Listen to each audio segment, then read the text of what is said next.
आणि या घडीची अत्यंत महत्त्वाची अपडेट 2006च्या साखळी स्फोट प्रकरणाच्या निकालाला सुप्रीम कोर्टानं स्थगिती दिलेली आहे। हायकोर्टानं सगळ्या आरोपींची निर्दोष मुक्तता केलेली होती। या निकालाला सुप्रीम कोर्टानं सध्या स्थगिती दिलेली आहे। 2006 मधील मुंबईतील साखळी बॉम्बस्फोटातल्या 5 आरोपींना फाशीची शिक्षा झाली होती। 7 जणांना जन्मठेपेची शिक्षा झालेली होती। पण या सगळ्या आरोपींची पुरेशा पुराव्याअभावी मुंबई हायकोर्टानं निर्दोष मुक्तता केली होती। पण या निकालाला सुप्रीम कोर्टानं स्थगिती दिलेली आहे। हायकोर्टाच्या निकालाविरोधात राज्य सरकारनं सुप्रीम कोर्टात धाव घेतलेली होती। तातडीच्या सुनावणीची मागणी केलेली होती। 24 जुलैला आपण या प्रकरणावर सुनावणी घेऊ असं सरन्यायाधीशांनी सांगितलेलं होतं। वकील सिद्धार्थ शिंदे सध्या आपल्यासोबत आहेत।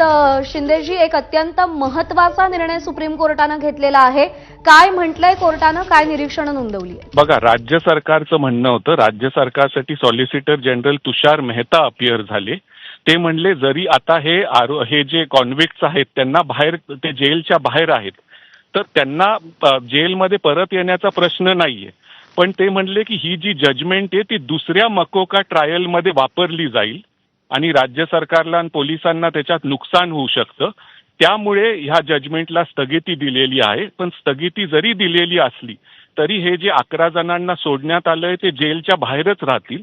त्यांना नोटीस इश्यू केली गेली आहे। त्यांना त्यांचं म्हणणं सुप्रीम कोर्टापुढे मांडावं लागेल आणि 1 महिन्यानंतर परत ह्याच्यात पुढची सुनावणी होईल। पण न्यूज हीच आहे की ते ज्यांना सोडलेलं आहे बाहेर ते बाहेरच राहतील, पण जजमेंटवर स्थगिती आहे। कारण आहे की दुसऱ्या मकोका ट्रायलमध्ये ही जजमेंट वापरली नाही गेली पाहिजे।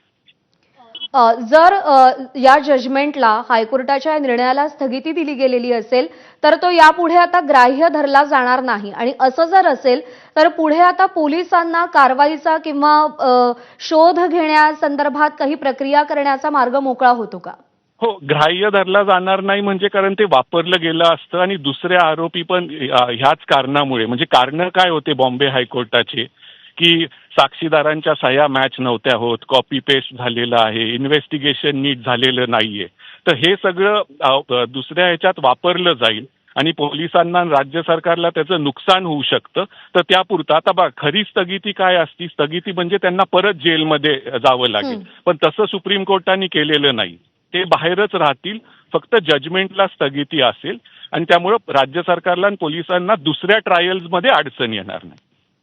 या सगळ्यामध्ये जो मुद्दा तुम्ही सातत्यानं अधोरेखित करताय की ज्यांची निर्दोष मुक्तता हायकोर्टानं केली आहे ते पुन्हा जेलमध्ये जाणार नाहीत, स्थगिती देताना ही वाट सुप्रीम कोर्टानं नेमकी मोकळी का ठेवली? त्यांना पुन्हा जेलमध्ये जाण्यास का नाही सांगितलं गेलं? बघा, राज्य सरकारने पण तसा प्रयत्न केला नाही। राज्य सरकार म्हणत होते ठीक आहे, त्याच्यात जी जजमेंट त्यांनी दिलेली आहे ते आता जेलच्या बाहेर आलेले आहेत, त्याच्यावर आम्हाला काय आपत्ती नाहीये। म्हणजे राज्य सरकारने स्ट्रॉंगली त्याच्यावर काय आपत्ती घेतलेली नाहीये। कारण जर तसं केलं असतं तर सुप्रीम कोर्टाने एखाद्या वेळेस स्थगिती पण नाकारली असती, नुसती नोटीस इश्यू केली असती।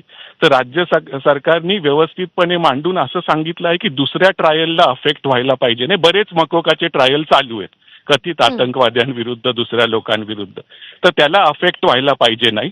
त्यामुळे हे 11 जण जे बाहेर आहेत, उद्या सुप्रीम कोर्टाने एखाद्या वर्षांनी जर हे जजमेंट फिरवलं मेन मॅटर ऐकून, तर परत यांना जेलमध्ये जावं लागेल।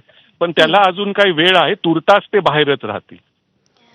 एक शेवटचा प्रश्न या संदर्भातला, ही केस जर अशा पद्धतीनं पुढे कोर्टामध्ये स्टँड होत गेली तर जे पुरावे हायकोर्टामध्ये सादर केले गेलेले होते, जे हायकोर्टाला पुरेसे वाटले नाहीत, त्या पलीकडचे पुरावे पोलिसांना, एटीएसला, सरकारला, महाराष्ट्र सरकारला सुप्रीम कोर्टात द्यावे लागतील? नाही, जे पुरावे ट्रायल कोर्टात आणि हायकोर्टात दिले गेले आहेत त्याच्या पलीकडे त्यांना जाता येणार नाही।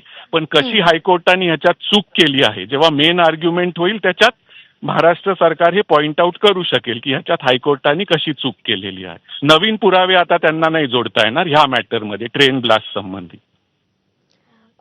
जे निर्दोष सुटका हायकोर्टानं त्यांची केलेली आहे, त्यांचं जेलमध्ये त्यांना परत टाकू नका असं तर सुप्रीम कोर्टानं सांगितलंय, किंवा त्या संदर्भात अजूनही स्पष्ट आदेश दिले गेलेले नाहीयेत? केवळ स्पष्ट आहे की ते जेलमध्ये आता राहणार नाही।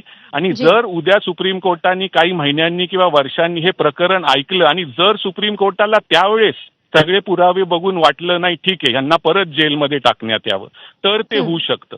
पण तुर्तास ते बाहेरच राहतील. महाराष्ट्र सरकारचा मेन उद्देश काय होता की ही जजमेंट दुसऱ्या मकोका ट्रायलमध्ये वापरली न जाण्यात यावी, तो त्यांचा मेन मुद्दा होता. या 11 जणांविरुद्ध ते म्हणले ठीक आहे, निर्दोष मुक्तता झालीये, त्यांना तुर्तास बाहेर राहिले तरी काय चालतंय आम्हाला.